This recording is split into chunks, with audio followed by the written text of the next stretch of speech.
Masih pagi nih, saya ulang Pak ya.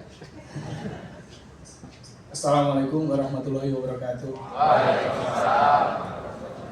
Nah, sekarang saya yakin ini ada orangnya di sini.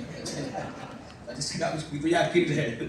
Baik, yang saya hormati Pak Sekjen yang hari ini menangkap juga. Memang nggak hari ini, memang beliau ini PLT-nya Pak Sekjen Den. Ini ada juga Pak Dirjen, Pak Dirjen. Kalau saya menyebut beliau ini Pak Dirjen Fosil.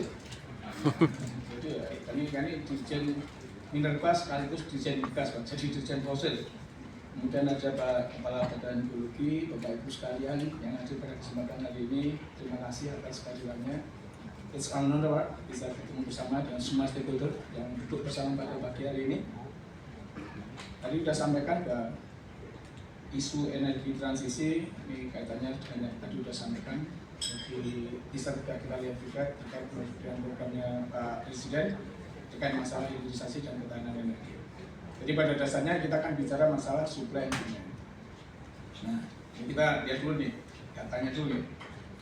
Ternyata Pak, mencari tenaga terampil di sektor kita itu jangan nanti kita ngomongnya yang high tech, yang level bawah saja susah.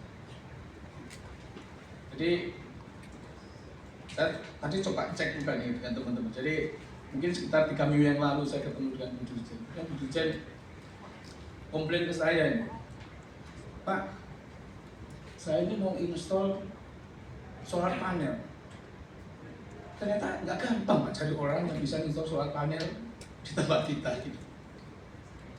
Ini kita nggak ngomongin yang high tech ini fisik. Melakukan kegiatan seperti ini. Ada, tapi mungkin kalau kita dilihat dengan program jumlahnya mungkin kita mau target sekian ratus megawatt, dan biar cuma ini saja enggak. Ada lagi nih. Jadi di tahun 2021 saya masih ingat karena di eranya era COVID ya. Jadi mencari orang yang mempunyai skill untuk nyangkul ini enggak gampang. Jadi proyek-proyek gas itu Pak, itu perlu cangkul Pak.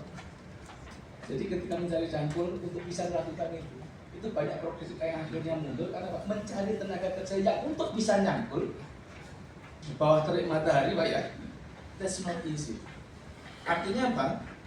Dengan program yang tadi disampaikan secara global ada program hilirisasi, ada program ketahanan energi dan sekian demand yang ada. Kalau kita balikkan ke tempat kita nanti akan kita bisa lihat lagi. Nah, data menunjukkan bahwa 80 juta dari total 150 juta tenaga kerja yang ada di Indonesia, maaf, ini lulusan SMP. 40 juta yang lain lulusan SMA. Total yang bekerja untuk S1 ke atas itu totalnya kurang lebih sekitar 10 sampai 13 juta. Ini dikurangi yang ada di sini yang terlihat ini. Kalau misalnya kita lihat yang di luar sana ya dikurangi yang ada di sini. Paling tidak ini akan memberikan gambaran kepada kita Bapak Ibu sekalian. When we are talking about human resources, ini adalah masalah yang serius. Seringkali kita membuat program yang panjang, yang besar-besar, kita harus kembali lagi nih. Program berikutnya akan kita lihat apakah orangnya ada. Satu, kalau misalnya ada di mana, kalau misalnya tidak ada, apa yang harus kita lakukan, dan siapa langkah-langkah atau siapa yang nanti akan melakukan pergerakan dan menuju ke sana, dan kira-kira langkah-langkah apa yang akan bisa lakukan untuk meng-catch up tadi. Jadi ini salah satu yang coba kita renungkan bersama-sama. Kita mempunyai rencana kerja yang panjang, tapi endingnya selalu kita tanya SDM-nya kan. That's the case. Jadi Bapak Ibu sekalian, data menunjukkan bahwa kita kekurangan tenaga yang terampil. Jadi ini yang perlu menjadi thought proses kita ketika kita berbicara terkait masalah implementasi di lapangan. Jadi pada hari ini kita berkumpul bersama. Nanti saya ingin yakinkan bahwa nanti setelah diskusinya nanti, ini diskusi nanti akan fokus ke 5 hal Bapak Ibu. Ya. Pertama terkait dengan masalah penguatan pelatihan dan pendidikan vokasi yang pertama. Karena intinya kan siapa yang kerja. Ini yang pertama. Kemudian yang kedua, ini yang berkaitan dengan masalah tadi sudah singgung oleh Pak Sekjen, transformasi SDM yang saat ini ada di sektor mineral atau migas. Karena Bang, ini kan berkaitan dengan masalah reskilling atau upskilling, vacancy dan komposisi anak. Poin ketiga, terkait masalah penguatan kemitraan yang ada di sektor ini, kita melibatkan multi stakeholder.